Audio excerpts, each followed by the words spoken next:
আমি বললাম, আমি ব্যর্থ। আল্লাহ বলেন, বিশ্বাসীরা সফল হয়। আমি বললাম, আমার জীবনে অনেক কষ্ট।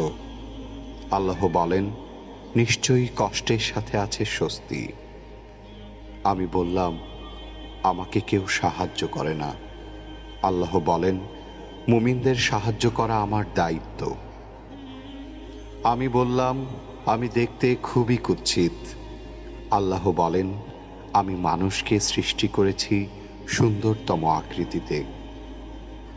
আমি বললাম, আমার সাথে কেউ নেই। আল্লাহ বলেন, ভয় করো না, আমি মুমিনদের সাথে আছি। আমি বললাম, আমার পাপ অনেক বেশি। আল্লাহ বলেন, আমি তওবাকারীদের ভালোবাসি। আমি বললাম, আমি সব সময় অসুস্থ থাকি। আল্লাহ বলেন, আমি কোরআনকে রোগের নিরাময় হিসাবে পাঠিয়েছি। আমি বললাম, এই দুনিয়া আমার ভালো লাগে না। আল্লাহ বলেন, তোমার জন্য পরকাল, ইহকাল অপেক্ষা শ্রেয়।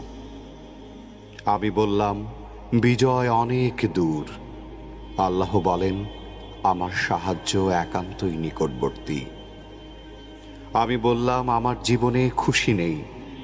আল্লাহ বলেন, শীঘ্রই তোমার রব তোমাকে এত দেবেন যে তুমি খুশি হয়ে যাবে।